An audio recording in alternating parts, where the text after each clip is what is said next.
to start off, let's go around and have a quick intro. And we'll have a group of really esteemed panelists today, experts all around CK, cryptography, hardware, and so yeah, let's start with you, Bayan. Tell us a bit about yourself and answer a question, which is what excites you the most about the intersection between cryptography and hardware? Uh, hi, I'm Bang Yan. I'm from Cysic. A general hardware company that is designing general ZK acceleration hardware. Basically the competitor of Fabric. So, hi. If you're asking what's the most exciting interaction, basically I'm I graduated from my PhD thesis is about hardware acceleration. So for me, like designing a new hardware that is kind of competing with NVIDIA is simply the most exciting thing for us. But like for me personally, uh, zero knowledge proof is really a new um, kind of workload that is so promising. So uh, so it's kind of a totally new workload. It just like the AI several years ago. Not just prime field computation. You can look at a lot of like cryptographic construction. So by examining that and designing uh, hardware to handle that kind of workload is kind of puzzle solving because you need to come up with some kind of new hardware construction to map those algorithms. So Definitely a lot of hard problems. So we can dive into details in this panel. We'll have 40 minutes. So let's go to Brian next. Yeah, I'm Brian Retford, CEO at RiscZero. We're mostly a software company at this point. We design general purpose zero knowledge ZK VMs. So we're obviously looking to this whole hardware space to help get our technology into more use cases and more niches. And I think that is, in fact, the thing I'm most excited about. And that's that every time you 10x or 100x the performance or performance per watt, really. So you could drive power down or you could drive performance up. You open up a whole lot of new use cases. And so, yeah, I'm excited to see ZK hardware bring ZK into everybody's phone in 5 to 10 years and into IoT devices and really, yeah, transform how we own our own digital footprint. Hey, I'm Michael. I'm the CEO of Fabric Cryptography, and we're building the processor that Dave was just talking about on stage, the VPU, the Verifiable Processing Unit, a general purpose processor to accelerate cryptography by orders of magnitude. And the reason I'm really excited, it's not about the hardware for me, it's about the mission. You know, I've been in AI hardware in my previous company, and we were selling to just 5 customers. And those 5 customers had effective control of the entire AI landscape. And what I'm really excited about is these cryptographic constructions, not just ZK, but also FHE and all these new constructions, are going to liberate us from that oligopoly. And they're going to let everyone own their data, and they're going to solve these privacy and trust problems that have been brewing in society for decades. And so what I'm excited about is making these technologies ubiquitous and powering everything in the world. Herbert. Yeah, Herbert Chang. I'm actually a venture capitalist and invest in semiconductor in the last 30 years. And work with TSMC and helping numerous early stage semiconductor company become a semiconductor giant right now, like a Marvell Semiconductor, monolithic power system, L-chip technology, and a lot of companies like that. I've been seeing semiconductor is something behind lots of the great story, but nobody really pay attention to it. And recently, I switched my focus on how to use semiconductor to help the ZKP become more feasible and also cost effective. So Herbert, perhaps let us really pick your brain on your 30 years of experience here. What would you recommend for a new area of computing to think about in terms of chip design? So yesterday when we were chatting, you told me that we should change the title of the panel from ASICs to chips. So yeah, maybe tell us more about that and what your recommendation is. Uh, when I get in touch with the ZKP ecosystem, and quickly the first things I found out is, the whole semiconductor industry actually have zero knowledge about what is a ZKP. And same thing, the most of the people in the ZK ecosystem, you guys don't know what is a semiconductor at all. So let me tell you, semiconductor is 5 years ago nobody know what is the AI. So, but AI actually, the AI things have been around almost 40 years. When I studied in the graduate school, it's actually I studied AI at that time, but it's not feasible at all because it's too slow. You have no way to do the real AI calculation. And thanks for the Jason Huang, he started 10 years ago thinking about how semiconductor can help AI calculation, speed up. And based on his claim, in last 10 years, he speed up 1,000,000 times for any AI calculation. That's make the AI become feasible and now gradually create an ecosystem. But based on the semiconductor, there's a numerous approach to speed up the transaction. The first thing is the architecture of the chip design, like David just mentioned. Different architecture will have totally different effect. So it's not just you go the deeper submicron. It's not that. The first thing is the architecture. So the GPU is not good for ZK proof actually. So it's too slow. It's same thing. The CPU is not fast enough for the AI calculation. So you need something unique. But at this stage, it's still too early stage to using something like ASIC, because ASIC is everything fixed. So maybe 5 years down the road, 10 years down the road, we have ASIC for something like a portable ZK proofs device. That's feasible. But now at this moment, I think the most important thing is use the semiconductor technology, make the ZK proof is cost effective and fast enough, so that you can help the whole industry grow really fast. So it sounds like the recommendation is don't go to fixed circuit ASICs. It's just too early. Yeah, let's turn this question to Michael and Banyan here, since you two are from the two companies that I know of that's really taping out chips today. Would you call your product a fixed circuit ASIC, or is it more programmable? Michael first. Yeah, thank you, Wei. I would certainly not say that we're fixed function. It's much more like a GPU built for cryptography than it is a fixed function ASIC. There was a famous post that came out about ASICs and cryptography a while ago that talked about, hey, like an ASIC becomes a paperweight effectively once the algorithms change, and that's something that Dave was talking about in his talk. And that's something that we really believe to our core. There were a lot of AI chips. I used to be in AI hardware. There were a lot of AI chips that died because they didn't follow the industry. When the industry shifted from image models to language models, the same chips couldn't run it. And so, what we're focused on is creating that blank canvas for general purpose computing of cryptography, right? We've broken down cryptography into the primitives, and we're really building a domain-specific accelerator and not an ASIC. And so that's kind of like a technical term for what we're building. Great. What about Cysic? Well, so I would say we have a good support on the general purpose part, but we also have kind of specialized part.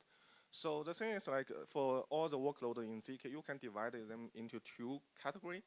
One category is basically something that is designed to be random. For example, hash function. Well, there is not a very clear rule on how a hash function should be defined. So things might be changed throughout the time. For example, in the past, people use star, and then people switch to, for example, prime fields based, for example, Goldilocks kind of operations.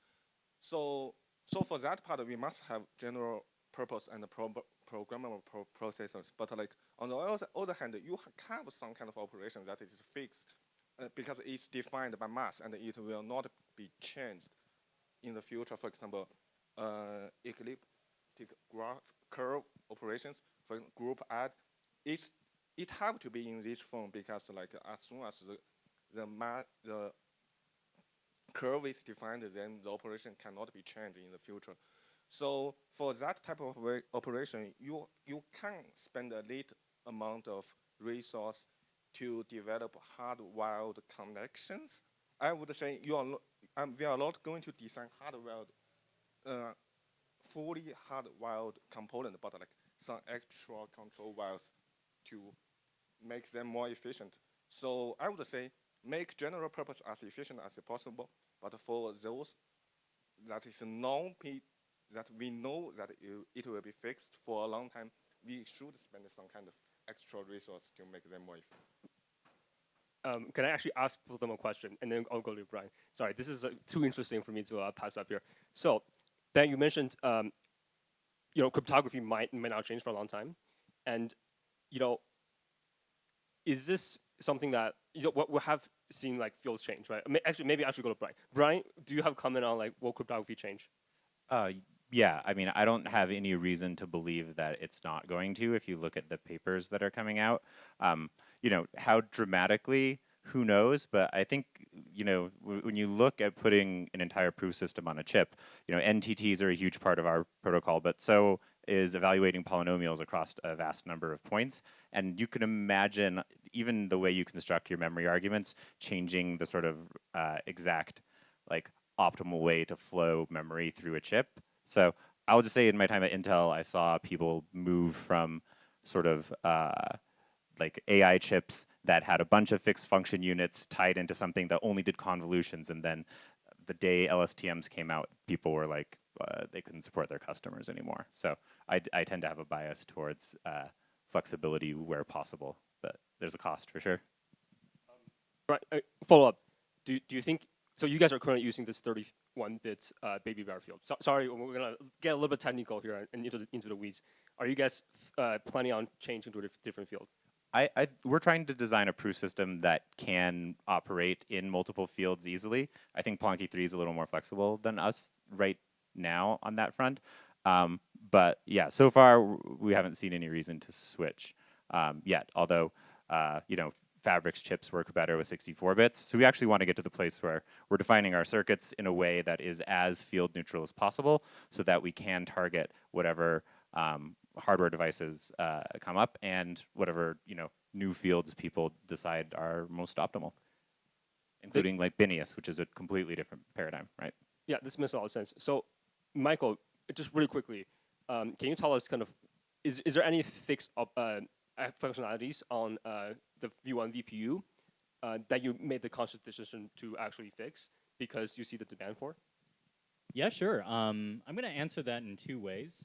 One way is how much area, how much silicon resources is spent on fixed function units, and to that I would say very little. We spend a little bit of area supporting stuff like hard-coded Goldilocks operations because Goldilocks is in common use and because that doesn't cost too much area. But for the vast majority of the chip, it's basically general purpose. And then another way of answering that is we have the philosophy that, over 90% of our area, over probably 95% of our area should always be spent on resources that can be used by any computation. And there's a very specific reason that we make that trade-off. And it's because, if you look at NVIDIA and you look at history, NVIDIA released a revolutionary GPU architecture in 2006 called Tesla, right? It's famous in the computer architecture world. And what Tesla introduced was, before Tesla, even NVIDIA's own chips had hard-coded shader pipelines that worked a certain way. And there was a limited degree of programmability, but everyone made the assumption, hey, everyone needs shading. This is the way shading works. We're going to support this limited range of shading. And what NVIDIA consciously chose to do in 2006 that launched them into the stratosphere being a trillion-dollar company is they decided to move away from that. And this was very controversial within the company at the time. They chose to make a large ocean of homogeneous SMs, streaming multiprocessors. And basically, all these things did was they did floating point compute, and that's all they did. And so what's really cool is, over the next 20 years, you can see that NVIDIA became a powerhouse that it is today based on CUDA, and CUDA could only really exist with truly general-purpose chips. So, just looking at that success story, looking at some of these AI chip startups that didn't do so well, You know, we're learning that lesson. We're being a general purpose company basically forever. And you know, we believe that that's the best for the ecosystem as well, to democratize these constructs, to allow people to iterate on them, and to make that blank canvas for cryptography research. Okay, thanks, Michael, for the detailed answer. So, if I may, I think the answer I was looking for is actually like quite simple, which is that there was a choice made in the V1 design where this very widely used field called Goldilocks is actually fixed in the VPU, right? Is that correct, Michael? Yeah, that's right. And so there's a very specific reason to do that, right? So if you look at Barrett reduction takes 3 cycles, right? So if you want to do a modular multiplication with a Barrett reduction, you have to do 3 steps, or 2.5, call it. If you want to mod out by Goldilocks, it's much simpler because it's 2 to the 64 minus 2 to the 32 plus 1. You can do some shifts, you can do some adds, which are relatively cheap in circuitry terms, and you can just mod out in 1 step. And so what we chose to do is, because the overhead is so small, okay, we're going to hard code that in as an option, and if people don't use it, it doesn't lead to that much dead silicon. So it's always a trade-off in this like hardware-software co-design process. You're looking at the workloads and you're thinking, okay, do I support this long-tail feature or not? And you're thinking about cost-benefit. And the cost is small, the benefit's huge. Okay, like you do it. Okay, so I guess to wrap up this round of discussion, it sounds like we need general purpose chips that we can program, but we need to fix certain functionality that's used across all computation. If one day we all fix a field, maybe Baby Bear or Goldilocks will fix in the circuit, but probably not, it sounds like. Okay, so let's actually move to more forward-facing discussions here, which I think it's you know, what I'm really excited for. Bangin, what is like what do you think is going to be the kind of future of hardware? Like if you look 5-10 years down the line, you know, if you see Cysic making a chip, what features will it have? Does that make sense? What future? Yes. So if looking 5-10 years down the line, as you know, the hardware that you design iterates, what is the you know, features that you think? Okay, so I guess I'm alluding to, for example, real-time ZK, right? Or for example, like getting the cost of compute as low as possible. Is that so? Yeah, what excites you about, you know, the next couple iterations of Cysic's hardware? Well, like, so I would say within the 5 years, the more popular way of designing hardware would be a kind of acceleration card, just like how GPU works. You will have a host CPU and you will have your acceleration card integrated to the host system via PCI extension, so that like your CPU offload the proof task to your acceleration card. But I would say, like I believe in the 5 or 10 years, people might prefer to switch to a kind of end-to-end acceleration hardware, where most of the computation can be directly performed in like the accelerator card itself. The reason for that is like end-to-end. In order to achieve really good end-to-end acceleration, you need to take care of all the computation time plus the transmission time. And we know like currently most Vitless generation stuff are performed on host CPU and they generate a huge data which have to be transmitted to the acceleration card, which is quite often to become the hardware bottleneck. But that takes time to build a hardware system that can do everything at once. We can integrate some CPU cores in our accelerator card, but currently there's still too many operations that have to rely on host CPU, like 4 or 8, like for example RISC-V or ARM core is just not enough. But I would say like 5 to 10 years later, the soft, okay, the algorithm itself is more like matured, then we can look at the detail and the design, like better solution to feed that. Okay. So Herbert, so in your, we have seen a lot of process node changes, right, over the years, and we're down to now like 3 nanometers. In the next 5 to 10 years, what do you see as the trajectory of process nodes? I think you know, in the semis world, there's a various world where you can really achieve performance. But other than the performance, the other thing is very important for the the whole ecosystem development is the cost. So this is something you need to justify, cost and the performance. Thanks for the semiconductor process migration, so you can make the performance easier than before. But the cost is different. The most advanced technology you use will be cost you a lot. And the cost is two-way. One is per chip cost. The other is the development cost. So say right now, if you want to do something like a 3 nanometer, 2 nanometer, you're talking about $50 million for just a tape out. not even mention about the development cost. So basically what I believe is in 5-10 years down the road, if we really want to make the proof cost effective and fast enough, so it's involved with semiconductor and as well as software. This is very different with all other semiconductor project I involved. Those are very specific, and you don't not a lot of software stuff involved. But ZK proof is totally different. Yeah, you have all different kinds of proof, this and that. So I believe whoever want to do a good semiconductor and make a lot of the contribution, software is another dimension you need to think about. Yeah, so it's not like okay, we have a chip and I give it to you guys, you can use it. It's not like the case. Yeah, so whoever can have the whole system is just like a end-to-end proof. That's very important to help the industry. Got it. So it's not just process nodes; it's the whole process. Brian, next 5 to 10 years predictions. Yeah.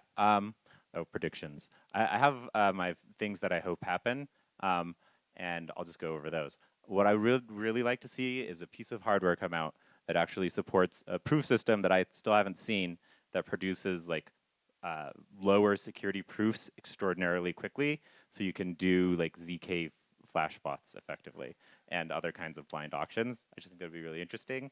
And I also think that there's a lot of utility in those kind of systems for sort of defense in depth in a highly IoT-ified world. But from RiscZero's perspective, it'd just be great to have the absolute fastest and lowest like tops per watt card we possibly could have. So hopefully we get some of each of those. Michael. Yeah, I'm excited about this one. So in the 5-year timeline, what I really see in terms of ZK hardware, it's like Herbert said, it's not just about radically better performance. Probably 5 years from now, we'll probably be on 2 nanometer. We'll be on Gen 4. It'll be super fast. It'll be orders of magnitude even beyond our V1 product. So I'm super excited about that. But even more exciting is the programmability aspect, and that's not just the hardware; it's the software layer on top. I think Dennis from Matter Labs gave a great presentation on formal verification of ZK circuits. And what I really want to do is shorten the distance as much as possible between LaTeX, writing an equation, and low-level assembly. And I think like one day we're going to have not just ZK hardware, but ZK software that is co-integrated with it that's so good that it's, to the point of insanely good, and you can write just an equation and it transpiles the rest. So that's one really exciting thing. Now, in terms of like the 10-year timeline, I think that where we really see the field of ZK processors going is it's going to be all over the place. It's not just going to be in data centers. It's not just going to be a PCIe card that you plug into your consumer PC. But what we hope is that it's going to proliferate. You're going to have VPUs in your phone. You're going to have VPUs in your pocket. You have VPUs for ZK middle boxes for routers. That Cisco is pumping out in the millions, right? ZK should be everywhere. Because the privacy versus trust trade-off should be eliminated from every place. And so we hope to make that ubiquitous. Yep. Very well said. So yeah, perhaps let's explore those different use cases, right? I think in all of those use cases you just mentioned, Michael, there's no robots being mentioned, and that's probably the largest use case today. So Brian, maybe like enlighten us. What other use cases are there for cryptographic hardware? Well, I mean, certainly, you mean outside of rollups or inside of rollups? I mean, I would say like if you look at a large number of the partners we're working with right now, they are all trying to build roll-ups or roll-apps or effectively order books, things like this. They want to build them completely in ZK, and we've made it possible for them to build something in ZK, but we still find that running all of an optimism chain in pure ZK, we still need like a 50x reduction in cost, and I think it would be better if it were even more than that. So the application for ZK hardware inside rollups is going to be, I think, really like salient. I think a lot of people are moving to these kind of like ZK fraud-proof staked systems as a temporary compromise, and they're just waiting for the sort of raw horsepower to be there. Actually, this is a good point. So maybe let me set the context a little bit. So there's the overhead of cost in ZK, and there's the overhead in time of ZK, right? One is typically a lot larger than the other, and maybe let's go around the panel and ask what the prediction that you think, for the cost overhead for ZK and the time delay overhead for ZK. Herbert. I think the key is the cost to make it affordable. So performance, I don't really worry about that. Based on today's technology, if you don't care about cost, that's easy. Yeah, but the problem is if you really want to make an industry grow, you need to make it affordable and feasible. So I would say, hey, the performance probably not an issue, yeah, but the cost. Yeah. So how to make it really affordable to everyone. Michael? And perhaps I'll put some numbers on it. Right now, that the state of the art for Kappa, which is Wei coined this wonderful term called Kappa. It's the overhead of a ZK proof of a computation versus running the computation itself. And the overhead currently sits at, I think, roughly like 10 to the 4, 10 to the 5, something like that. And so, there are a few components of that, and part of it is the lack of dedicated hardware. And what we think is that dedicated hardware is going to, bring that down by probably around the hundreds of x to 1000x kind of range. Like, we actually think that, when you put our architecture on 3 nanometer, when you overclock it, when you pipeline it to the max, and when you actually max out the capabilities of things like full custom design, there's a lot of room. We're going to, take this to the stratosphere. And then the other aspect of it is embedding overhead. And what I see these days is a lot of wonderful research on embedding overhead. And I think the combination of that and hardware is going to drive it closer and closer to native cost.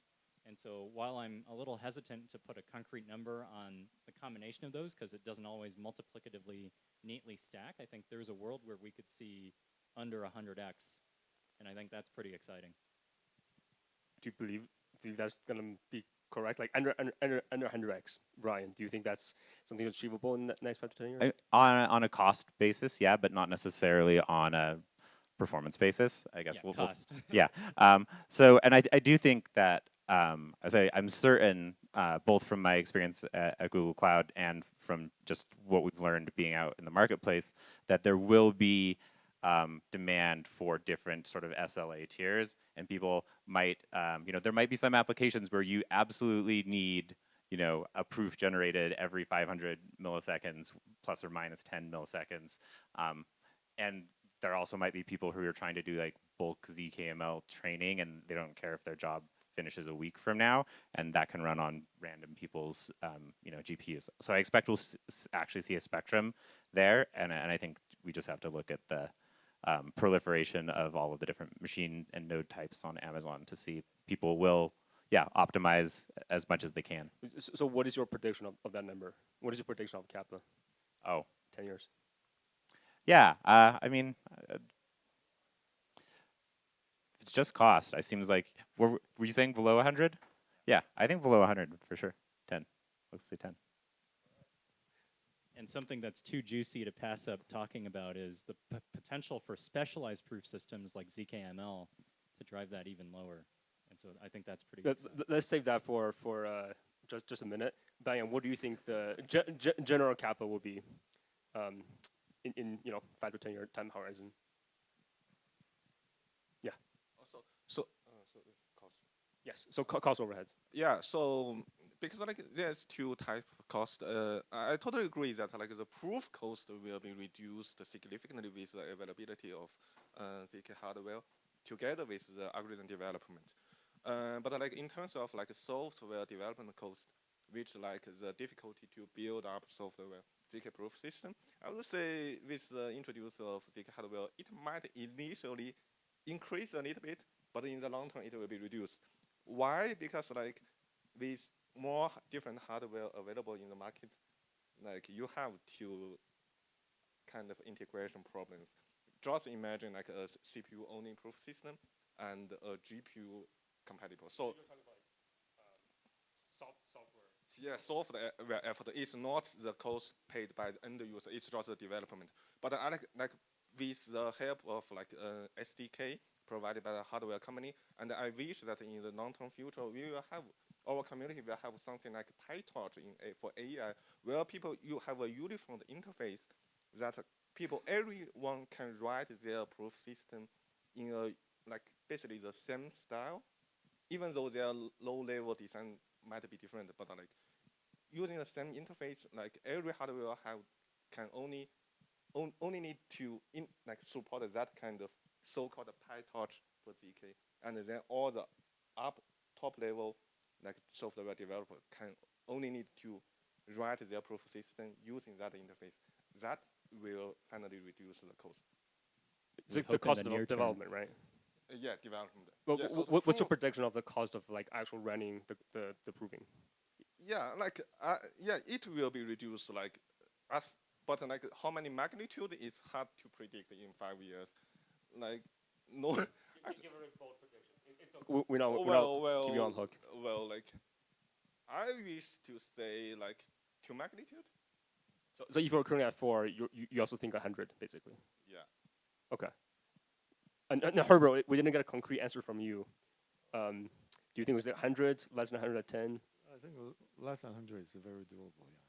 Looks like we'll have a consensus here. It's like I think everybody is saying it's less than 100 and maybe somewhere around 10. I guess we'll check back in 5 to 10 years to see whether we get there. So, but that means basically ZK is gonna take over like the optimistic solutions, right? Because optimistic solutions will need to run at least like around dozen nodes, and that's a factor of 10. Yeah, so perhaps let's open up the panel to the audience. Do you guys want to do that? Raise your hand if you have a question. Roddy. Hey guys, we saw a really cool demo by RiscZero running Doom, so I guess now you're officially a computer.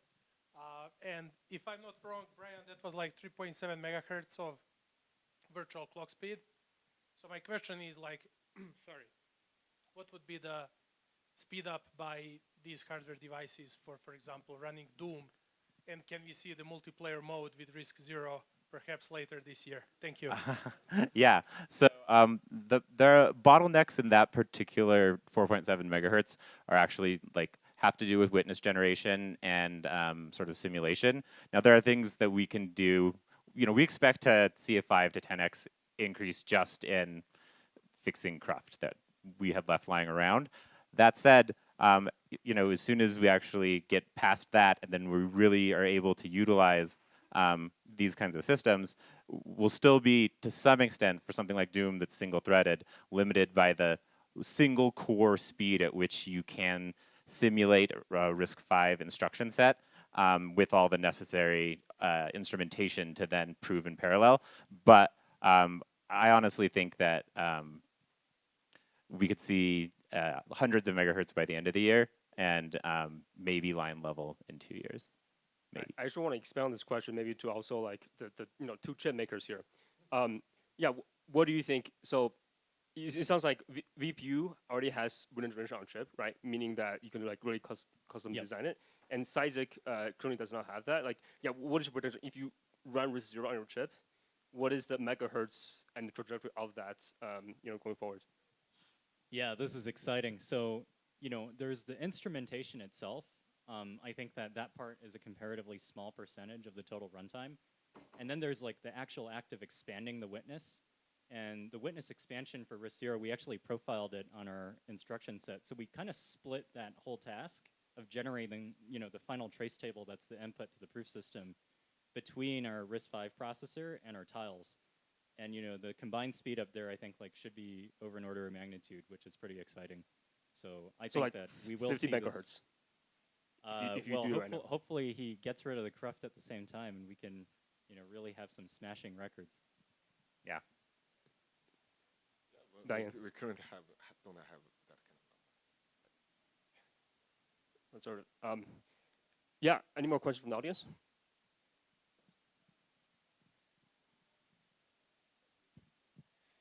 Great panel. This was one of the best panels I've been to all year, so awesome.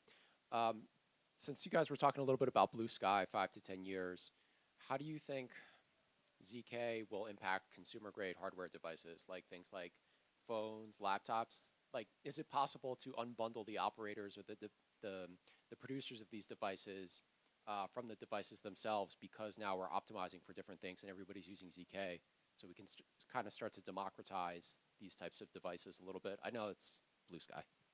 That's actually exactly what our long-term roadmap actually entails, because the number one thing is there's all this spare capacity of compute at home, and what's really interesting to us is if specialized proof systems, we can drive kappa down so low that decentralized depins become much more possible, then we're going to be able to actually not just monetize that capacity, we're also going to be able to drive VPUs into consumer devices a lot more feasibly from a financial perspective. And what that means is, these token incentivized VPUs being in everyone's, computers or phones or whatever, that's a very compelling future, because suddenly everyone has access to privacy at the same time, right? So hopefully, we have some combination of moves that us and other players in the ecosystem are able to make, such that we end up in a future where everyone has a VPU. And I really want that for humanity. Yeah, I think that the ZK HSM, you've seen hardware security modules on phones really start to take off recently, and it's honestly helping out the crypto onboarding experience immensely.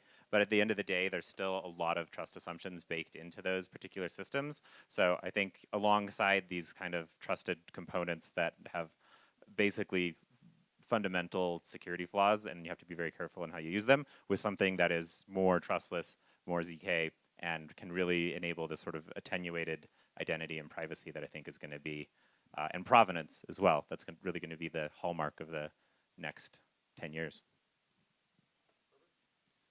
Actually, the beauty of the semiconductor is that you can scale up and also you can scale down. Okay, so you want a further performance enhancement, you can scale up if your architecture is good. And also if you want to be very cost effective and through a good way to partition the task into different places, then you can scale down and go down to your phone, even USB-based stuff. That's very doable. Diane. Oh, like I would say, the time to the day where almost every hardware, including every personal devices, include like kind of a ZK proof like processor inside the system, might be quick very soon or very quick. Just imagine like AI gets popular 10 years within, I would say 5 to 10 years ago, but like currently every smartphone have a AI acceleration unit inside it. So I would say it takes 10 years to. I was going to say 10 years for sure. All right, I think, okay, one quick question. I think maybe we'll give 30 seconds for the panelists. Hey guys, thank you very much. Great panel, as everybody said. I'm just curious about what you think about the market in a few years, in the sense that I think it makes a lot of sense to put and to accelerate what we can do with ZK. ZK makes a lot of sense for many, many applications in the world. Right now, the crypto space is spearheading this research, but I think like just the general people and Web2 space is gonna catch up and find this hyper interesting. So I'm just curious with what we've seen with, for example, Apple making their chips in-house at one point because it made so much sense. Do you think that general companies for like Fabric or Cysic, if like companies like Apple will not make their own chips in-house for ZK, and then all these companies will make their own chips? So just curious about how do you think about the future of your companies compared to these enormous giants? Quick 20-second answers. I think the crypto space is pretty big, and we want to be a champion of the values and the decentralized ethos of crypto. And so we would hope to be independent. And we have a business plan that I think is going to get us there because the market size I see is really, really huge. You also have to remember that, ARM, extraordinarily valuable company that's, in most of our phones in this room, they sell their IP, and this is very common in the semiconductor industry. So it's entirely possible that, the IP that any of these teams develop could end up being licensed inside a particular chip. I think, based on my time at Intel, it's just a strategic decision as to whether they want to try to in-house it or buy some IP. Oh well, I would say let's just forget about Apple. Well, Apple used to buy some kind of graphic card from outside, but currently they are designing everything from their in-house design. So if they keep this trend, then they might be happy with them in-house TK design, hardware design. But yeah, but the biggest word Unfortunately, I had to move. Herbert, any quick remarks from your side? Yeah, I give you a very simple answer. Any semiconductor development takes you at least 18 months to 24 months. So there will be a time lag. So someday, if these guys make ZK, very affordable, at that time, even a company like Apple, who else, found it out, it still take them at least 18 to 24 months. So it's too difficult to catch up. That's the reason why I invest in semiconductors for 30 years. Every time we invest in a new area, but at the same time, it's already a lot of the giant there. But how come I'm not afraid? It's simple, because they don't pay attention at the time. And later on, when they found it out, it's too late. Okay. All right. That's all we have time for. We're running over. Thanks a lot. Thanks our panelists. Next up, Thanks, we Wade. have a con abstraction. Valerie's I can believe. Who's the first?